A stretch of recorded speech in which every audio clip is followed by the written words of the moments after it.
कौन सी क्लास आपकी आज? क्लास नंबर 3 बेसिक्स का, ठीक है। तो देखो पहले क्लास नंबर 2 में क्या पढ़ाया था, एक बार उसको रिवाइज कर लो सो दैट कि आपका एक सिंक बन जाए। नहीं तो आपको क्लास नंबर, इस क्लास को समझने में क्या हो सकती है, प्रॉब्लम हो सकती है। क्या पढ़ाया था बताइए पहले?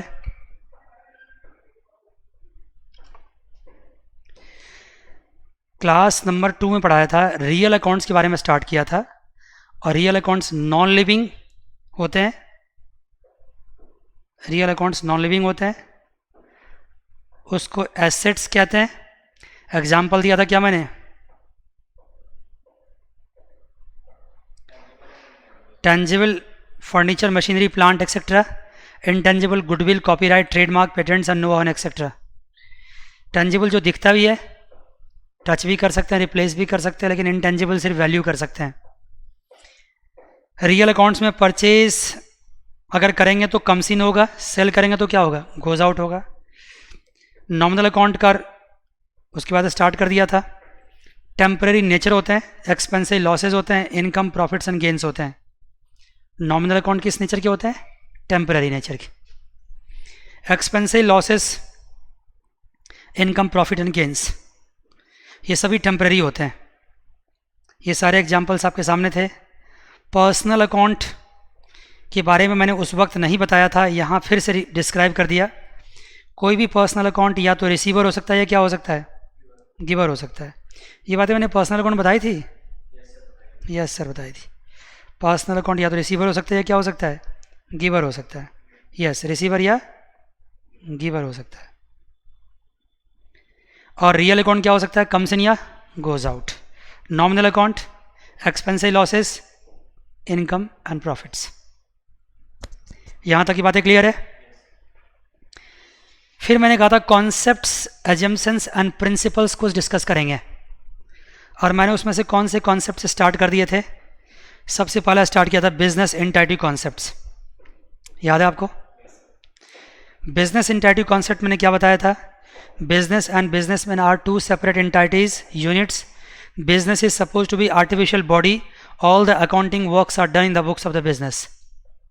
बिजनेस के अकाउंट से मुझे मतलब होता है बिजनेसमैन के पर्सनल एक्सपेंडिचर का कोई एंट्री पास बिजनेस के बुक में नहीं होता है। डबल एंट्री सिस्टम, कोई भी ट्रांजैक्शंस होते हैं उसके डुअल इफेक्ट होते हैं। Recording of both effects is called what, double entry system. This is also called dual aspect concepts. Example दिया था furniture comes in, cash goes out, rent paid on all that. Going concern concept, once we started the business we always assume that business will keep going on. एक बार start करते हैं तो ये नहीं सोचते हैं कि बिजनेस बंद होगा, क्या होगा, चलता रहेगा, keep going on. Accounting period concepts, ये क्या था? Accounting period concepts generally accounting period 1 year का होता है। अगर आपका बिजनेस चल भी रहा है तो चलने दो, लेकिन बीच बीच में रुक के क्या करना पड़ेगा, आपको अपने बिजनेस के प्रॉफिट एंड लॉस निकालने पड़ेंगे। और वो जो टाइम पीरियड होता है, जिस टाइम पीरियड में आप प्रॉफिट लॉस निकालते हैं, उसको क्या बोलते हैं, अकाउंटिंग पीरियड बोलते हैं। और वो 1 ईयर का होता है जनरली। मनी मेजरमेंट कॉन्सेप्ट्स आपको ये सिखाता है कि बिजनेस में जितने भी ट्रांजैक्शंस हो गए उन सब का किस में रिकॉर्डिंग करेंगे हम, in terms of money recording करेंगे। जिनको मनी के टर्म्स में रिकॉर्ड नहीं कर सकते उसको हम रिकॉर्ड ही नहीं करेंगे। इतने कॉन्सेप्ट्स की बात तो हो गई थी। आइए कुछ कॉन्सेप्ट्स आज भी देखते हैं क्या होते हैं। नेक्स्ट कॉन्सेप्ट देखिए, हिस्टोरिकल कॉस्ट कॉन्सेप्ट्स। देखिए हिस्टोरिकल कॉस्ट कॉन्सेप्ट्स,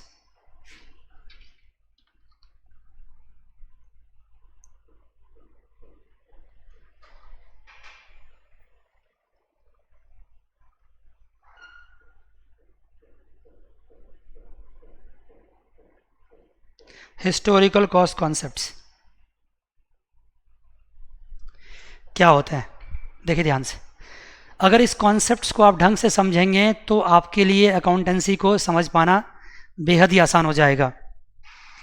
मान लीजिए कि एक मशीनरी हम परचेज करते हैं 10 लाख रुपए का, या एक बिल्डिंग परचेज करते हैं, कितने का? 50 लाख रुपए का, ठीक है। आज हमने परचेज किया इसको, ये इसकी कौन सी कॉस्ट है? Original cost. लेकिन क्या कुछ साल के बाद इसकी प्राइस सेम रहेगी?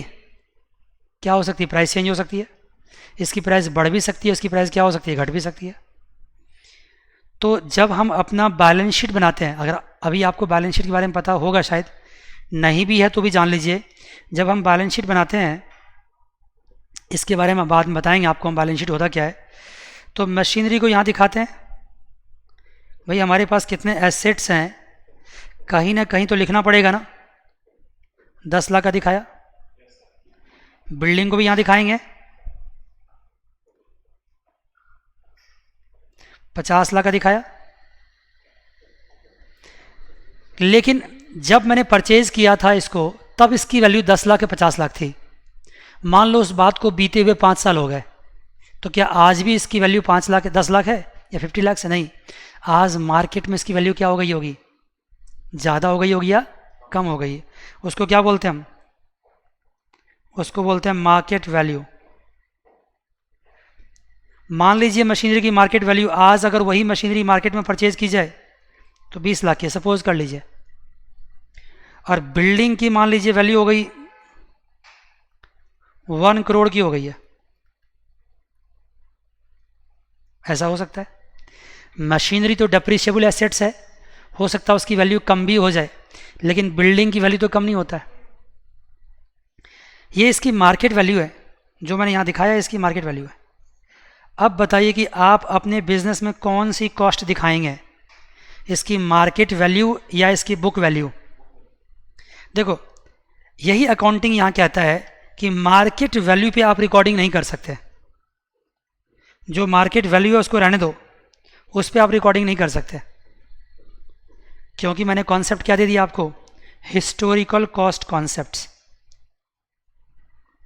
मतलब 5 साल पहले अगर तुमने एसेट परचेज किया था, तो 5 साल पहले जो कॉस्ट थी उस एसेट्स की, वो आज कौन सी कॉस्ट मानी जाएगी? उसकी हिस्टोरिकल कॉस्ट नहीं मानी जाएगी।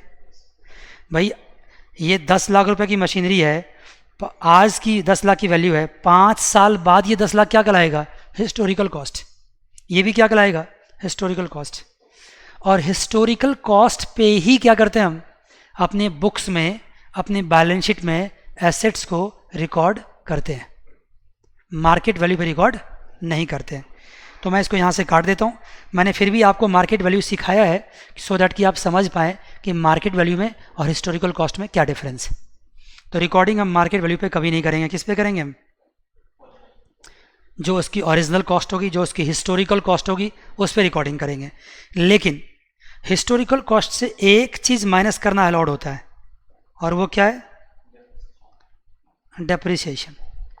यहाँ भी एक चीज़ माइनस करना अलाउड होता है, वो क्या होता है? डेप्रिसिएशन। डेप्रिसिएशन बेसिकली कोई खर्चा नहीं होता है, is a kind of provision होता है, क्योंकि डेप्रिसिएशन में कोई भी अमाउंट बिजनेस से कैश के टर्म्स में बाहर नहीं जाता है। क्या होता है? सिर्फ ये प्रोविज़न होता है। और भी बहुत बातें, लेकिन हम इतनी बातें करेंगे तो कन्फ्यूजन पैदा होगा। इतना समझ लीजिए, कोई भी एसेट्स को परचेज करते हैं, जिस प्राइस पे परचेज करते हैं, वो प्राइस आज के लिए ओरिजिनल कॉस्ट है, आने वाले वक्त में क्या हो जाएगा? Historical cost. और उसी कॉस्ट पे क्या करेंगे हम? रिकॉर्ड करेंगे। जो उसकी मार्केट वैल्यू है उस वैल्यू पे रिकॉर्ड नहीं करेंगे। ये तो हुआ इसका कॉन्सेप्ट्स। लेकिन इसके पीछे का लॉजिक अगर आप पूछोगे, सर लॉजिक क्या हो सकता है, तो लॉजिक ये हो सकता है, आज जो बिल्डिंग मेरे पास 50 लाख की है, मैंने परचेज की थी, वो अगर 1 करोड़ की भी हो गई है मार्केट में, मैं कहता हूँ 2 करोड़ की भी हो गई मार्केट में, तो मुझे उससे कोई फ़र्क नहीं पड़ने वाला है। फ़र्क उस दिन पड़ेगा जिस दिन एक्चुअली उसको मार्केट में क्या करेंगे? हम सेल करेंगे। जब तक हम सेल नहीं करते हैं तब तक मेरे लिए वो 50 लाख का ही था, और आज भी कितने का है? 50 लाख का ही है। मार्केट वैल्यू हमेशा क्या होता है? बढ़ता और घटता ये लगा रहता है। तो मार्केट वैल्यू के हिसाब से बिजनेस नहीं चलेगा, बिजनेस आपकी ओरिजिनल कॉस्ट के हिसाब से चलेगा। तो क्या सर मार्केट वैल्यू की कोई इंपॉर्टेंस नहीं है? ऑफ कोर्स है। कब इंपॉर्टेंस है? At the time of sale. जब हम सेल करेंगे तब उसकी इंपॉर्टेंस है। जब हम सेल करेंगे तो मार्केट वैल्यू के हिसाब से सेल करेंगे और तब हम प्रॉफिट एंड लॉस निकालेंगे कि मेरा कितना प्रॉफिट या क्या नुकसान हुआ है। मैंने सिर्फ हिस्टोरिकल कॉस्ट नहीं समझाया आपको, मैंने इसके आगे या इसके पीछे सारी बातें आपको समझा दी। अब कहोगे सर बैलेंस शीट क्या होता है? तो बैलेंस शीट एक डॉक्यूमेंट होता है जहाँ पे सारे एसेट्स एंड लायबिलिटीज़ जो बिजनेस के होते हैं उनको हम क्या करते हैं, एक जगह पे असेंबल करते हैं, एक जगह पे रखते हैं। तो हिस्टोरिकल कॉस्ट कॉन्सेप्ट बच्चे आपको समझ में आ गया? Yes sir.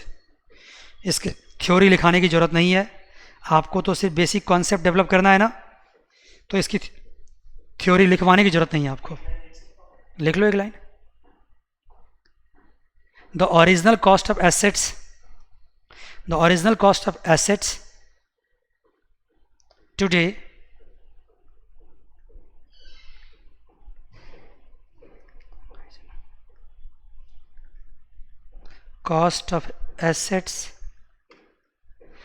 today becomes what? Becomes historical cost. Historical cost tomorrow.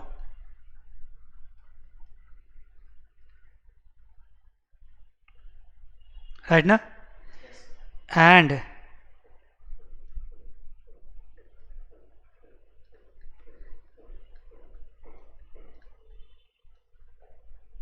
at this historical cost,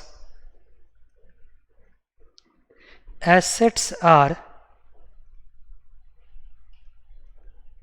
recorded in the books.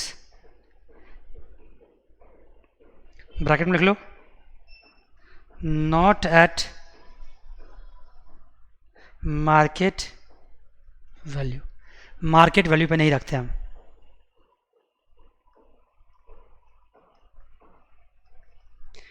From the historical cost,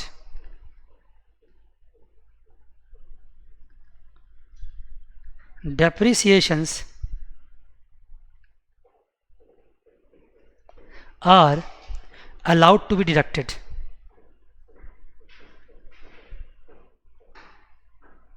depreciation आप जानते हैं जो एसेट्स की वैल्यू क्या होती है, कम होती है, wear and tear. Over the period assets पुराना होता है, उसकी वैल्यू क्या होती जाती है, कम होती जाती है। Depreciations are allowed to B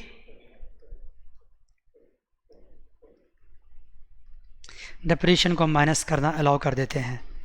ये हो गया आपके हिस्टोरिकल कॉस्ट कॉन्सेप्ट्स। आइए अब नेक्स्ट कॉन्सेप्ट।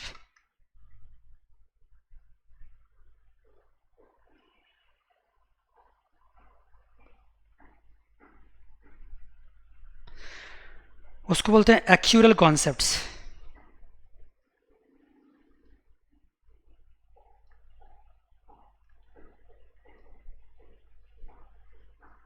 देख लिया? एक्चुअल का मीनिंग क्या होता है? एक्चुअल का मीनिंग होता है ड्यू। ड्यू हो जाना, ठीक है ना? इसको आप ड्यू कॉन्सेप्ट भी कह सकते हैं। बेसिकली एक्चुअल का मीनिंग होता है earn but not due. Actual meaning तो इसका ये होता है अर्न बट नॉट ड्यू। लेकिन अभी आप डिटेल मीनिंग मत जाओ, अभी सिंपल समझ लो एक्चुअल का मतलब क्या होता है, ड्यू। अब एक एग्जांपल समझो इस बात को। जैसे मान लीजिए मुझे रेंट पे करना है, rent is to be paid of the month, कोई मंथ मान लो, मंथ सितंबर। सितंबर का रेंट पे करना मुझे, सपोज कीजिए 50,000 रेंट पे करना है। Rent is to be paid of the month September, 50,000 का। लेकिन सितंबर का महीना निकल चुका है, हमने रेंट नहीं पे किया है, तो क्या कहेंगे इसको हम? इसको कहेंगे आउटस्टैंडिंग रेंट, कहेंगे ना। आउटस्टैंडिंग मतलब होता है नहीं पे कर पाना, नहीं पे किया। अगर पे कर दिया तो उसको क्या कहते हैं? उसको कहते हैं रेंट पेड। अगर सितंबर महीना आ चुका है, उसका रेंट ड्यू हो चुका है, ड्यू मतलब रेंट का हो जाना, रेंट अब आपको पे कर देना चाहिए था। सितंबर मंथ आ चुका है, रेंट ड्यू हो चुका है, तो आपने उसको पे किया या नहीं किया, इट डजेंट मैटर, वो एक्सपेंडिचर मान लिया जाएगा। सितंबर की महीने आ चुकी है, रेंट ड्यू हो चुका है, whether rent has been actually paid और नॉट पेड, आपने उसको पे कर दिया या नहीं पे किया, एक्चुअली पेड और not paid, it becomes what? The expenditure of the month September. समझ गए? पेमेंट किया तो रेंट पेड हो गया, नहीं पे किया तो रेंट आउटस्टैंडिंग हो गया। इन दोनों केस में चाहे आपने पे किया हो या नहीं किया हो, एक्यूरल बेसिस के हिसाब से, on the basis of accrual system, this amount is suppose to be what? Expenditure of the month September. उसको सितंबर का एक्सपेंडिचर मान लिया जाएगा। अब थोड़ा और आगे बढ़ते हैं। मान लीजिए कि रेंट आपका 50,000 पर मंथ है, पूरे 12 महीने की रेंट कितनी होती है? 6 लाख। मान लो पूरे साल का रेंट आपने नहीं पे किया, तो क्या हो जाएगा? ये आउटस्टैंडिंग रेंट। पे तो किया नहीं, लेकिन एक्यूरल सिस्टम क्या कहता है? नहीं भी पे किया तो भी इसको क्या माना जाएगा? इस साल का एक्सपेंडिचर। ये बात और है कि आपने नहीं पे किया है, जिसको नहीं पे किया वो लायबिलिटी में भी कन्वर्ट हो गया। मकान मालिक बार बार आपके पास आएगा, रेंट दो रेंट दो रेंट दो। क्यों आएगा? क्योंकि अब ये रेंट आपकी क्या बन चुकी है? लायबिलिटी। और उसका नाम क्या है? Outstanding rent. और आउटस्टैंडिंग रेंट क्या होता है? Personal account. मैंने बताया था कि रेंट के पीछे जब आउटस्टैंडिंग वर्ड लग जाता है तो क्या होता है? Personal account. और रेंट क्या होता है? Nominal account. बात समझ गए? अगर हम रेंट को पे कर देते, रेंट पेड, तो यहां दो इफेक्ट कौन कौन से हुआ डबल एंट्री सिस्टम के थ्रू? एक होगा रेंट पेड और दूसरा होगा cash goes out. Rent paid and क्या होगा? Cash goes out. अगर आपने रेंट पे कर दिया तो rent paid and cash goes out, दो इफेक्ट होगा। अगर रेंट आउटस्टैंडिंग है तो क्या इफेक्ट होगा? एक तो होगा रेंट और दूसरा होगा रेंट आउटस्टैंडिंग। आपने क्या देखा? दोनों सिचुएशन में रेंट तो था ही ना, और ये क्या था? एक्सपेंडिचर था। ये भी क्या है? एक्सपेंडिचर है। पे कर दिया तो कैश इफेक्टेड हुआ, नहीं पे किया तो किस में कन्वर्ट कर गया? आउटस्टैंडिंग में, लायबिलिटी बन गया। लेकिन एक्सपेंडिचर तो मान ही लिया गया है इन एनी सिचुएशन, तो इसको क्या बोला गया? एक्यूरल बेसिस या एक्यूरल कॉन्सेप्ट्स। मान गए? ये एक्यूरल कॉन्सेप्ट्स। लिख लीजिए इसको, जितना सामने दिख रहा है जल्दी से नोट कर लीजिए आप।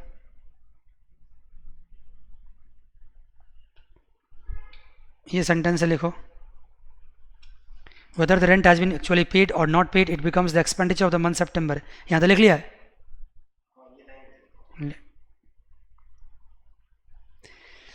लिखते जाओ। तो इसका मतलब सर साफ है कि एक्सपेंडिचर को ड्यू बेसिस पे अलाउ की जाती है अकाउंटेंसी में, एक्यूरल बेसिस पे।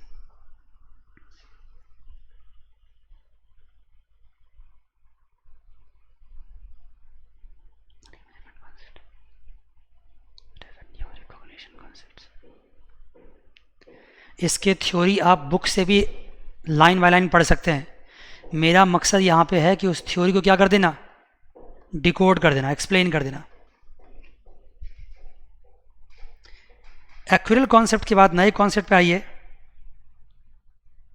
उसको बोलते हैं रेवेन्यू रिकॉग्निशन कॉन्सेप्ट। लिखिए,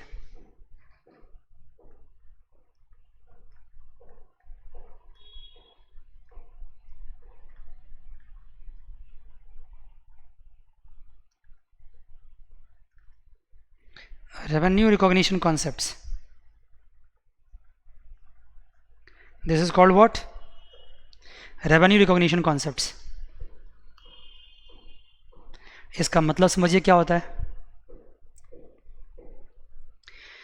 रेवेन्यू रिकॉग्निशन कॉन्सेप्ट का मतलब है, रेवेन्यू का मतलब क्या होता है, नाम से क्लियर है,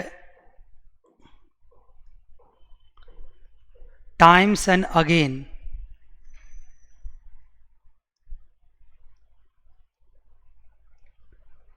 ऐसा ट्रांजैक्शंस जो बार बार होता हो उसको बोलते हैं रेवेन्यू ट्रांजैक्शंस। ऐसा ट्रांजैक्शंस जो क्या होता हो,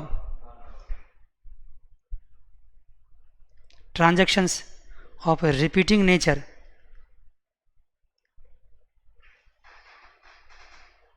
क्या कहलाता है, कहलाता है रेवेन्यू ट्रांजैक्शंस।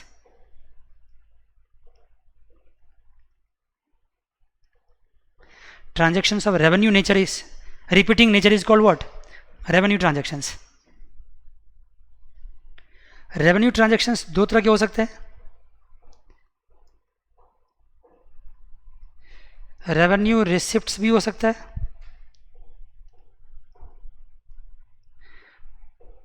रेवेन्यू पेड भी हो सकता है। Revenue receipts and revenue paid, मानते हो? रेवेन्यू रिसिप्ट्स का एग्जांपल देखो,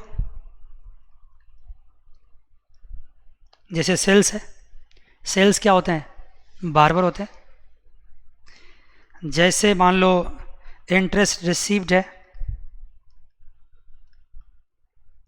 कोई बंदा आपको इंटरेस्ट पे करा तो क्या एक ही बार पे करेगा? नहीं सर। जैसे मान लो रेंट रिसीव्ड है, जो भी इनकम आप बार बार रिसीव करते हैं उसको क्या बोलते हैं हम? Revenue receipts. लेकिन अगर आपने बैंक से लोन लिया मान लो, तो भी तो पैसे आपके पास आए, बैंक लोन रिसिप्ट्स, तो पैसा नहीं आपके पास आए, आए ना। लेकिन क्या बार बार आएंगे? जब लोन लिया तभी आएंगे, बार बार तो नहीं आएंगे। तो उनको सर हम बार बार लोन ले लेते हैं, ऐसा नहीं होता है। कोई लोन कोई सब मतलब क्या है, कोई बार बार नहीं ले सकते ना, सिंपल सी बात है। कभी बार ही लोन लेंगे ना, तो ये रेवेन्यू नेचर का नहीं हुआ, ये नहीं है। सेल ऑफ बिल्डिंग,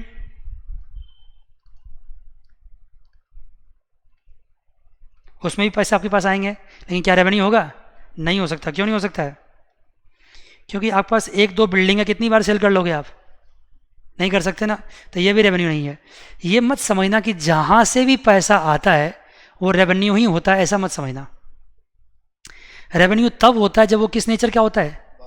बार बार होता है, और रिपीटिंग नेचर का होता है। अगर वो रिपीटिंग नेचर का नहीं है तो रेवेन्यू नहीं है। तो रेवेन्यू रिसिप्ट भी हो सकता है, उसी तरह से रेवेन्यू क्या हो सकता है? पेड भी हो सकता है।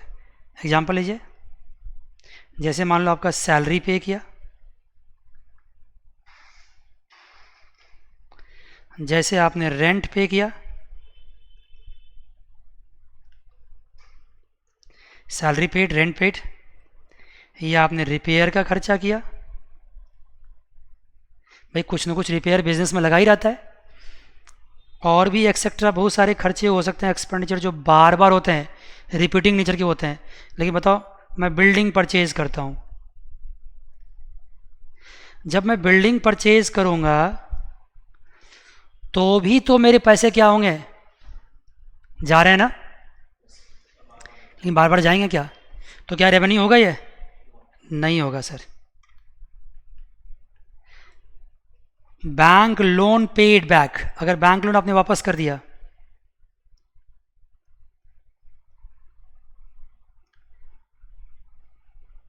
तो क्या ये रेवेन्यू होगा?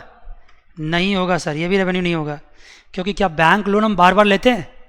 अगर बार बार लेते नहीं हैं तो बार बार क्या करेंगे? पे भी नहीं करेंगे।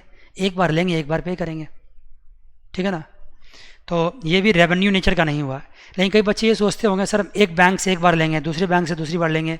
भाई एक बात समझ लो, आप साल में 2 बार लोन लो, 3 बार ले लो, लेकिन लोन रिफंड करना पड़ता है। ये सेल के जैसा नहीं होता है कि सेल हर रोज होता है, ऐसा नहीं होता है। रिपीटिंग नेचर का मतलब हुआ ऐसा जिसका टेम्परेरी इफेक्ट होता है और उसको बार बार करना पड़ता है। बात समझ गए? इसलिए bank loan, sale of furniture, building purchase, bank loan paid, ये सब रेवेन्यू नेचर के नहीं होते।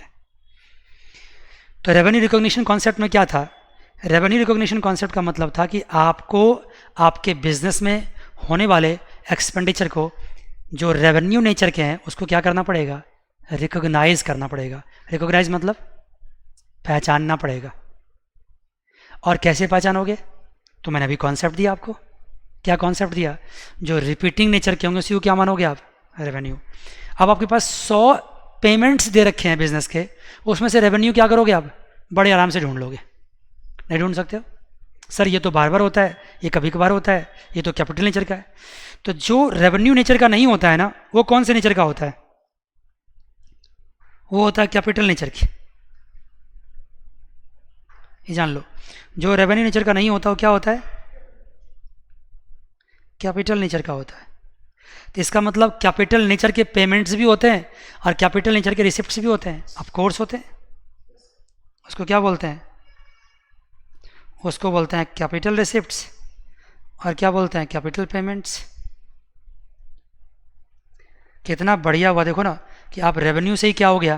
कैपिटल भी समझ गए। बिल्डिंग परचेज करते हैं, कैपिटल पेमेंट्स। बिल्डिंग सेल करते हैं, कैपिटल रिसिप्ट्स। लोन लेते हैं, कैपिटल रिसिप्ट्स। लोन वापस करते हैं, कैपिटल पेमेंट्स। क्योंकि ये बार बार नहीं होते। जिनसे हमारे एसेट्स बढ़ते हैं वो सारे क्या हैं? कैपिटल है। जिनसे हमारे एसेट्स कम होते हैं वो ट्रांजैक्शन भी क्या? कैपिटल है। जिनसे हमारी लायबिलिटी बढ़ती या घटती है वो भी क्या होते हैं? कैपिटल होते हैं। और जिनसे हमारे प्रॉफिट बढ़ते हैं वो रेवेन्यू होता है। जिनसे हमारे एक्सपेंडिचर्स बढ़ते हैं वो भी रेवेन्यू होता है। सेल्स से क्या होता है? प्रॉफिट बढ़ता है। इंटरेस्ट रिसीव से क्या होता है? प्रॉफिट बढ़ता है। रेंट रिसीव से क्या होता है? प्रॉफिट बढ़ता है। सैलरी पे से क्या होता है? एक्सपेंडिचर होता है, प्रॉफिट कम होता है। तो वो सभी क्या हो गए? रेवेन्यू नेचर के हो गए।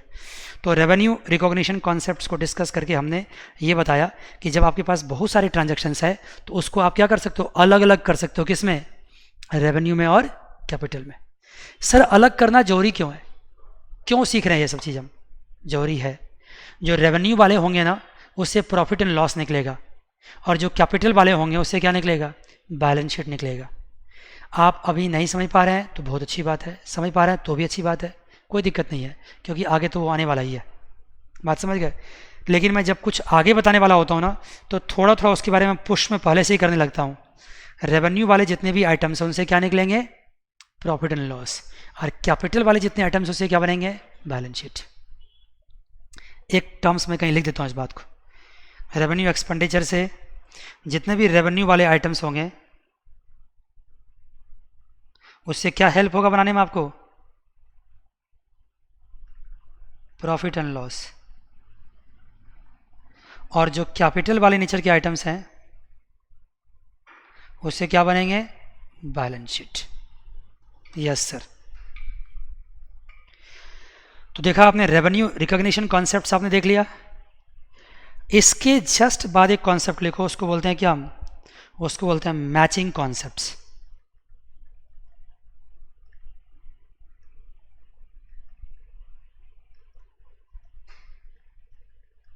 क्या बोलते हैं बच्चों?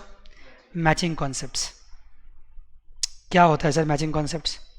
देखिए अभी जितना रेवेन्यू आपने पढ़ा ना उसमें उस रेवेन्यू को हमने क्या किया? दो हिस्से बांट लिया। टू टाइप के रेवेन्यू हो गए।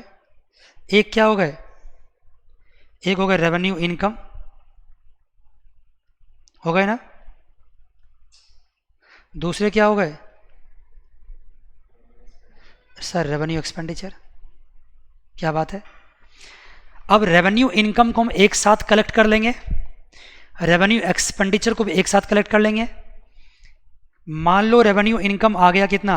5 लाख रुपीस सपोज कर लीजिए, और रेवेन्यू एक्सपेंडिचर आ गया 4 lakh rupees.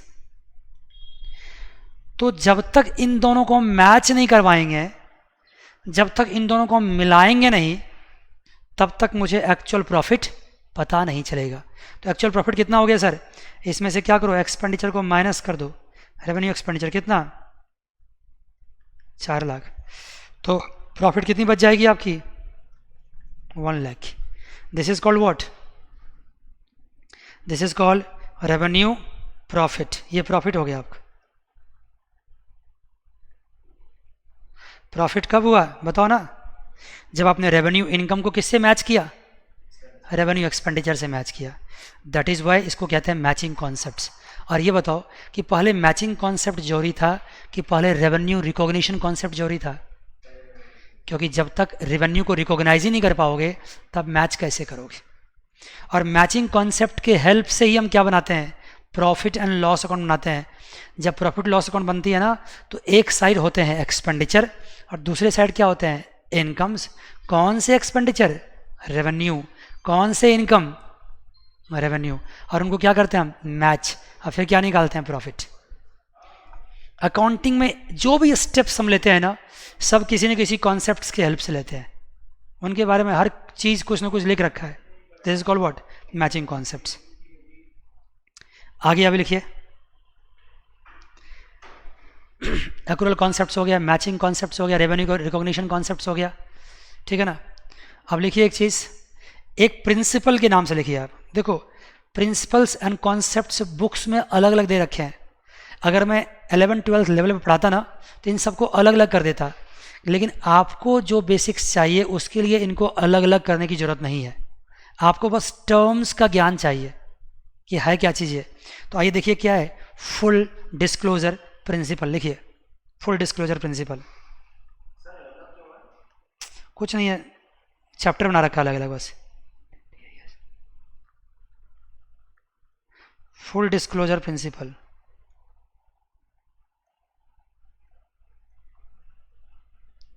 Full disclosure principle का मतलब समझिए, ये कुछ ऐसी बातें हैं जो अकाउंटिंग करते वक्त आपको ध्यान में रखनी होती है। इसको ध्यान में रख के हम काम करते हैं। सर क्या है फुल डिस्क्लोजर? अकाउंट्स कहता है इस कॉन्सेप्ट के थ्रू, इस प्रिंसिपल के थ्रू, कि जितने भी फैक्ट्स होते हैं बिजनेस के, सबको फुली डिस्क्लोज करने पड़ेंगे आपको। आप कोई भी फैक्ट्स को छुपा नहीं सकते, हाइड नहीं कर सकते। मान समझ गए? जो भी एक्सपेंडिचर है, जो भी परचेज है, जो भी सेल्स है, ड्यू है, पेड है, जब भी जो सामान आपने परचेज किया, जब भी कोई चीज़ आपने सेल किया, उन सबको फुली डिस्क्लोज करना है। आप हाइड नहीं कर सकते, राइट ना।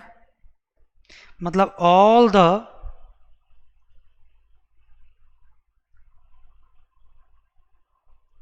accounting informations are required to be fully disclosed,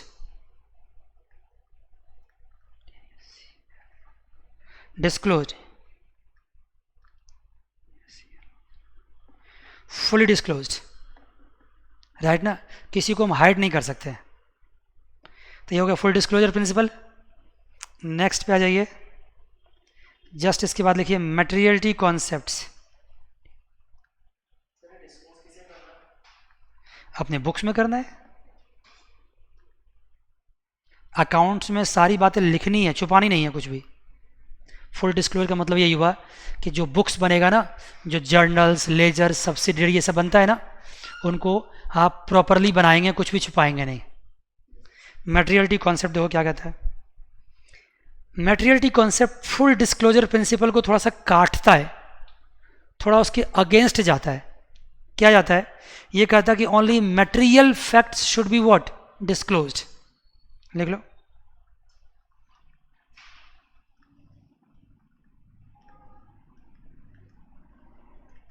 only material facts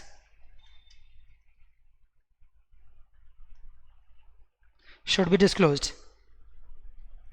Only material facts should be disclosed. सिर्फ किसको डिस्क्लोज करेंगे हम? मटेरियल फैक्ट्स को। Immaterial things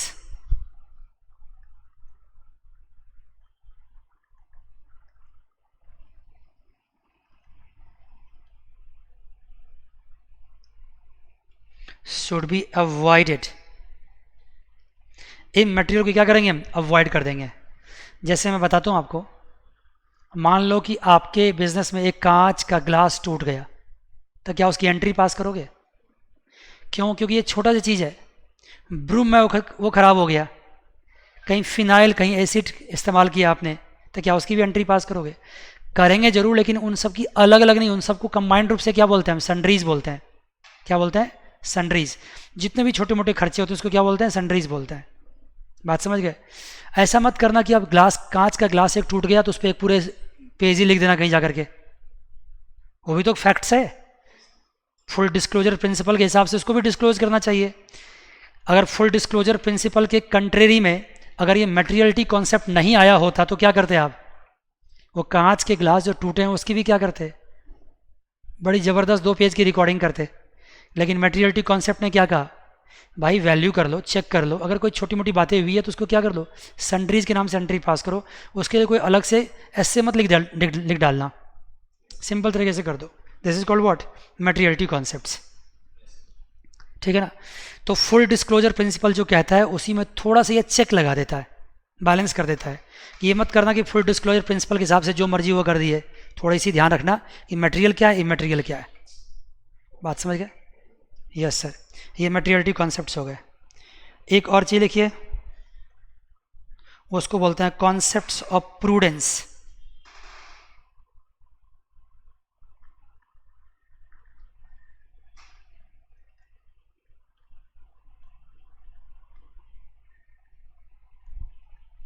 concepts of prudence.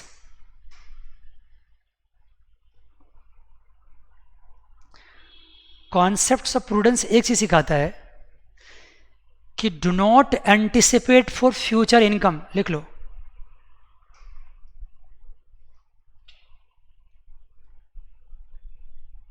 Do not anticipate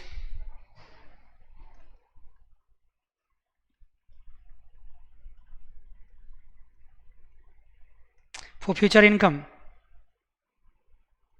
do not anticipate for future income but do anticipate for future expenditure। Future income के बारे में anticipate मुझे नहीं करना चाहिए, लेकिन फ्यूचर लॉसेस के बारे में जरूर एंटिसिपेट करना चाहिए।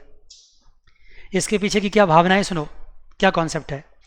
मान लो कि मुझे आने वाले वक्त में 10 लाख रुपए का इनकम होने वाला है, मुझे विश्वास है कि इनकम होगा, और मैंने अभी क्या किया कि 10 लाख रुपए आपसे लोन ले लिया और उसको खर्च कर दिया, अपनी पर्सनल लाइफ में एंजॉय किया, इस उम्मीद में कि कुछ दिनों बाद क्या आएगा, 10 लाख रुपए आएगा और आपको वापस कर देंगे। लेकिन हुआ क्या कि 10 लाख नहीं आया और आपको वापस नहीं कर पाए। पैसे तो पहले आपसे लोन ले चुके हैं, खर्च कर चुके हैं, तो बिजनेस किस में चला गया? लायबिलिटी में चला गया। ऐसा क्यों हुआ? क्योंकि हमने फ्यूचर के इनकम को क्या कर लिया? एंटिसिपेट कर लिया। तो ये बिजनेस कहता है कि ऐसा मत करो। अगर फ्यूचर के इनकम को एंटिसिपेट करोगे तो आप हमेशा क्या रहोगे? खतरे में रहोगे।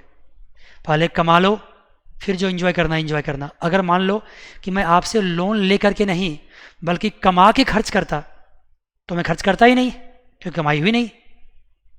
और खर्च तब करता जब कमाई होती, जब कमाई होती तब खर्च करता तो कोई लायबिलिटी भी नहीं होता, तो पंगा ही नहीं था कुछ। इसलिए फ्यूचर के इनकम को कभी एंटिसिपेट मत करो। लेकिन ऑन द कंट्रेरी फ्यूचर के लॉस को जरूर एंटिसिपेट करो, फ्यूचर के एक्सपेंडिचर को जरूर एंटिसिपेट करो। जैसे मान लो मैं ये सोच रहा हूँ कि आने वाले वक्त में 6 लाख रुपए का खर्चा होने वाला है। क्या सोच रहा हूँ? 6 लाख रुपए का एक्सपेंडिचर होने वाला है, और मैं उसके लिए आज से ही तैयारी कर लेता हूँ। 2-2 लाख रुपया 3 साल में क्या किया मैंने? अलग कर लिए, क्योंकि मुझे उम्मीद था कि 3 साल बाद क्या होगा? 6 लाख का एक्सपेंडिचर आएगा। तो 3 साल में कितने जमा कर लिया हमने? 6 लाख। जब 3 साल बीत गए तो खर्चा हुआ ही नहीं। नहीं हुआ तो क्या हुआ? पैसे किसके पास है? मेरे पास ही है। सेविंग्स हो गया एक तरह से, नुकसान तो कुछ हुआ नहीं। अगर खर्चा हो गया तो भी कोई बात नहीं, मैंने क्या कर रखा है? पैसे मैंने सेव कर रखा है, मैंने उसकी प्रोविजंस पहले कर रखी थी, तो मुझे कोई टेंशन नहीं होगा। मैं उस 6 लाख रुपए से आराम से पेमेंट कर दूंगा। लेकिन मैं पेमेंट कब कर पाया? जब मैंने फ्यूचर के लॉसेस को, एक्सपेंडिचर को पहले ही क्या कर लिया था? एंटिसिपेट कर लिया था। तो on the right time, on the high time, we were in a position to actually make the payment. हम इस पोजिशन में थे कि हम क्या कर सकते थे? पेमेंट कर सकते थे। लेकिन अगर मान लो हमने फ्यूचर के एक्सपेंडिचर को एंटिसिपेट नहीं करता और 3 साल बाद अचानक मेरे सामने में कोई एक्सपेंडिचर 6 लाख की आ जाती, तो हम क्या करते? तब तो फिर मुझे कुछ ना कुछ सेल करना पड़ता, या किसी न किसी से क्या करना पड़ता? लोन लेना पड़ता। तभी जाकर के हम क्या कर सकते थे, एक्सपेंडिचर कर पाते. तो do not anticipate the future income but do anticipate what, future expenditure. This is called what, concepts of prudence. ठीक है ना, राइट जी. इसको कंजर्वेटिव कॉन्सेप्ट भी बोलते हैं, लिख लीजिए कहीं पे.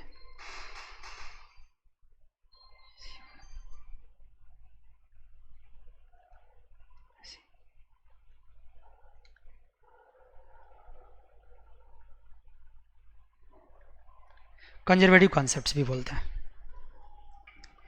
ठीक है बच्चे, तो इतने हो गए. आपके पास कोई बुक है तो दिखा, तो है बुक, लाए हो कुछ? तो कौन कॉन्सेप्ट बच गया, एक दो कॉन्सेप्ट बच गया हो तो मैं डिस्कस कर लूँगा, और नहीं तो कॉन्सेप्ट तो इतने सारे ही हैं. एक दो पॉइंट अगर बच गया हो तो मैं बता देता हूँ वहाँ से, अदरवाइज कॉन्सेप्ट्स का पॉइंट आपका कंप्लीट हो चुका है. देखो कोई बात नहीं, ज़्यादा ही करा दिया ना, कम तो नहीं कराया ना. ठीक है जी, मैं एक बार रिवाइज कर देता हूँ आपको जो मैंने कराया आपको. यहाँ जो कॉन्सेप्ट्स है मैंने ज़्यादा करा दिया, आप बोल रहे हैं तो बहुत अच्छी बात है. बिजनेस इंटेंटिव कॉन्सेप्ट करा दिया, मनी मेजरमेंट कॉन्सेप्ट करा दिया, अकाउंटिंग पीरियड करा दिया, full disclosure principle, materiality principle. और देखो मज़ेदार बात क्या कि सब कुछ एक साथ ही दिया हुआ है. हाँ, प्रूडेंस कॉन्सेप्ट जिसको कॉन्सेप्ट्स ऑफ कंजर्वेटिज्म कॉन्सेप्ट भी बोलते हैं, हिस्टोरिकल कॉस्ट कॉन्सेप्ट जिसको कॉस्ट कॉन्सेप्ट भी कहते हैं, मैचिंग कॉन्सेप्ट पढ़ा चुका, डुअल एस्पेक्ट कॉन्सेप्ट पढ़ा दिया, और रेवेन्यू रिकॉग्निशन पढ़ा दिया, verifying objective concepts. Verifying objective concept ये कहता है, लिख देता हूँ कहीं पे, लिख लीजिए, verifying objective concepts, verifiable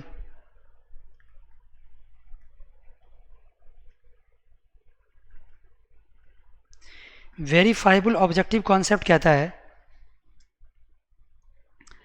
accounting की जो ट्रांजैक्शंस होने चाहिए, जो अकाउंटिंग के प्रोसेस होने चाहिए, वो फ्री फ्रॉम पर्सनल बाइस. ठीक है ना, अकाउंटिंग शुड बी व्हाट, लिख लो, should be free from personal बाइस.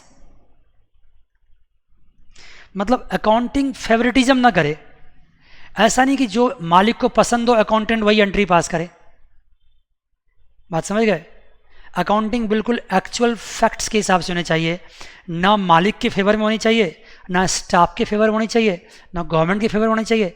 जितने भी बिजनेस के स्टेक होल्डर्स हैं उन सबको ध्यान में रख के अकाउंटिंग नहीं होनी चाहिए. अकाउंटिंग न्यूट्रल रहनी चाहिए. जो फैक्ट्स है वो फैक्ट्स हैं, चाहे किसी को नाराज़गी हो तो हो, किसी को इससे खुशी मिले तो मिले, हमने वही एंट्री पास करनी है, वही रिकॉर्डिंग करनी है जो क्या है, फैक्ट्स है. पर्सनल बाइस से क्या होनी चाहिए, फ्री होना चाहिए.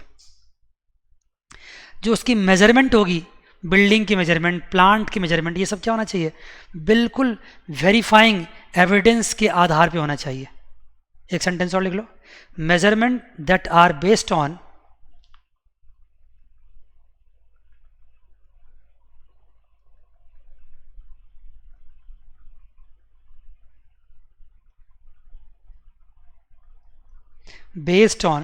measurement that are based on verifiable evidence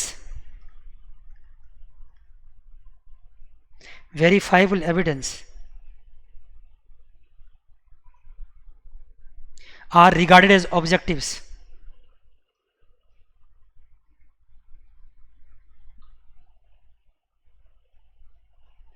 Regarded as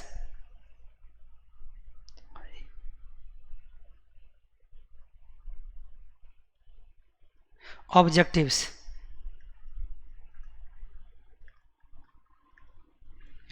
मतलब जो भी उसकी वैल्यूएशन आप करेंगे ना, वो निश्चित रूप से उसके पास कोई वेरीफाइबल एविडेंस भी होनी चाहिए. साक्ष्य, एविडेंस मतलब क्या होता है, साक्ष्य होता है. आपके पास प्रूफ होनी चाहिए, डॉक्यूमेंटेड होनी चाहिए, तभी जाके उसकी क्या करेंगे आप, एंट्री पास करेंगे. इसलिए accounting free from personal bias होनी चाहिए. This is called verifiable objective concepts. तो ये कॉन्सेप्ट्स आपके कंप्लीट हो चुके हैं. ठीक है जी. तो कॉन्सेप्ट्स के कंप्लीट होने के बाद अगली क्लास में इसके नए टॉपिक हम स्टार्ट करेंगे, और तब जाकर के ये चैप्टर्स आगे बढ़ता चला जाएगा, ठीक है ना। तो आज मुझे लगता है यहीं छोड़ देते हैं, अगली क्लास में फिर मिलते हैं। God bless you all, take care, bye bye and see you.